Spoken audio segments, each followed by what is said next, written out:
We'll start with the story of Lindy Lewis, who had a hard childhood because both of her parents didn't pay much attention to her. Her trauma got worse over time, and she now has intermittent explosive disorder, which means she may erupt in rage at the slightest provocation. This is true even though she has had multiple failed treatments and a tour in the military that was supposed to help her control her anger.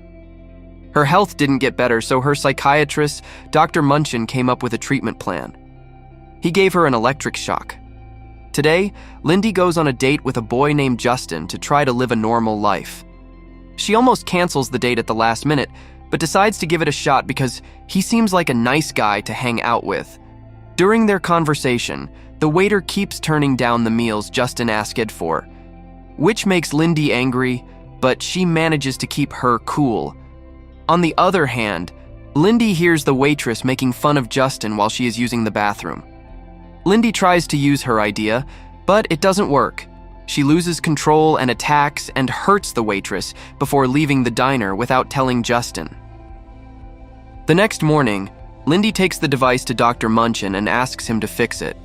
While he works on it, he asks her about her date the night before. Lindy thinks the date was a failure because she hurt someone again.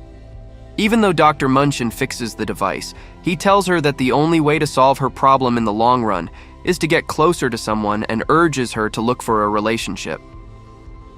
Lindy walks away without saying anything, but she calls Justin and asks to meet up with her. On their next meeting, they get along great, and she even tells him about her love of photography. They go to Lindy's house and he tries to kiss her. She is worried that she will hurt him, so she tells him about her vest, but he doesn't care and spends the night with her. Lindy gets a camera for her birthday. Linda is thrilled by this unexpected connection and tells Dr. Munchin how happy she is. She thinks that since she didn't use her eget the night before, this relationship may not be necessary. She spends the day taking pictures with her new camera after seeing the doctor. As she is getting ready for dinner, she gets a message from Justin saying that he might be late when she calls him. Detective Vickers tells her that Justin has been killed. Vickers and Detective Nian tell Lindy that her boyfriend's dead body was found in a dumpster. She thinks they aren't paying enough attention to the case, so she decides to look into it herself. She goes to Justin's funeral and mourns his death while remembering the short time they spent together. She meets Dr. Munchin again, but this time she can't control her emotions, so he gives her sedatives to help her calm down. When she wakes up, she tells him what happened. Even though he was afraid she would hurt someone, Lindy goes through with her plan and leaves the clinic after making a threat. She calls Detective Vickers and asks him to come to her house. As he leaves, she sneaks in and takes Justin's things from the evidence room. She then gets his address out of his wallet and goes to his apartment to look for clues. Vickers calls her while she is looking to tell her that he doesn't like how she is acting and that his partner wants to arrest her, but he gives her a second chance by saying that Nian is on her way. Nian is at the door when Lindy runs out of the apartment and is charged with murder. Nian plans to take her to the police station while Vickers is still on the phone. Lindy gives Nen her phone and then runs after her after beating her. She grabs Justin's McLaren and speeds out of the parking lot.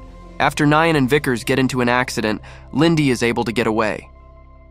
The next morning, she goes to a cell phone shop and begs the manager to put her in touch with a hacker. Lindy asks her to hack Justin's phone, and the boss puts her in touch with Andy. Because her boyfriend deleted everything from his phone during a check, Andy starts to wonder if he was a drug supplier. Lindy says that he was just an accountant, and that the last 6 calls Justin got were all from a guns dealer named Barry Crisari. Lindy thinks that Barry Crisari was Justin's only customer, even though he hadn't said what he did for a living. Lindy thanks Sandy and gives her the car key, telling her she will go after Barry. When she gets to Barry's house, she finds out that he sets up paid fights. He refuses to tell her anything about Justin's murder when she questions him about it. Barry challenges Lindy to a fight with his 3 best men in exchange for the information he wants. She agrees. Barry tells her how the fight turned out and takes her with him after beating all 3 of them. The men working for Barry tried to kill her in the car, but Lindy fought back and beat them, finally getting Barry to tell her what she wants to know. Barry tells Vicker that his boss, Gareth Fizzle, killed Justin, and that it will be very hard to find Phil because he is a powerful man and the government doesn't want to go after him. Meanwhile, Detective Nian visits Viker in the hospital and warns him about Lindy's history of violence and assault because she has anger issues. After Ninian has left the room, Lindy walks in and thanks Vickers for the earlier warning. She also tells him that she has found the murderer and asks him to arrest Fizzle, but Vickers says they can't do that without proof. When Vickers asks Lindy why she is so eager to find Justin's killer, even though they had only met a few times, she says it's because he was the only really nice person she had met recently. Vickers is touched by her worry and gives her the Fizzle address, but warns her not to go by herself. Nian shows up and tries to arrest Lindy while they talk about what's going on, but she gets away again. She goes to Fizz's office building, and Delroy, his security officer, offers to take her to his office, but then knocks her out in the elevator. He asks her why she is looking for Fizzle, and she tells him that she is looking for Justin's killer, but she is not related to Justin. Delroy tries to spare her, but takes her vest. Lindy keeps missing her vest in the car and begs the driver to stop, but when the driver refuses, she hits him, causing an accident. She gets out of the car and runs away from the scene of the crime. After telling Dr. Munchin about her adventures, she sees him again and demands that he make another device. Later, she goes back to her apartment to find that someone has broken in. She breaks in through the window and finds that the Fizzle men have set a booby trap meant to kill her in an explosion. During the act of her death, she runs into Vickers as she leaves the building. He wants to arrest her for her own safety, but is sidetracked when her apartment bursts, letting her disappear again. Vickers calls her and tries to talk her out of going after Fizzle by telling her to let the police handle it. Lindy, on the other hand, doesn't think they will arrest him, so she doesn't listen to his worries. She sticks to her plan and makes it to the Fizzle office building, but she is caught. Once more by Delacroix, Delroy takes her to Fizzle, who says he killed Justin and many other people who weren't guilty. Delacroix hits Lindy in the head, knocking her out. When she wakes up, she is tied to a chair. Lindy gets away and strikes Delacroix, forcing him to tell her where Fizzle's secret office is. She is then met by other guards, and a fight breaks out.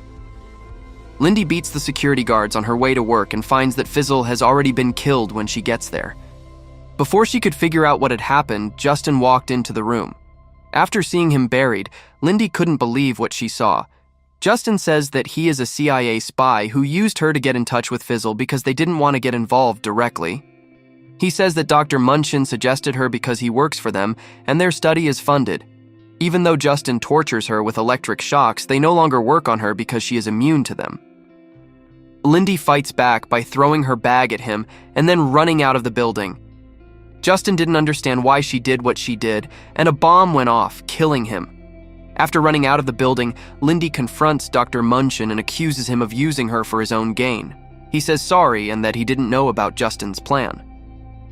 Vickers and Ninian find Lindy pushing Dr. Munchin against the wall while they are arguing. At first, they think she is trying to kill him and shoot her in the leg, but they soon realize she was just handcuffing him to turn him over for arrest.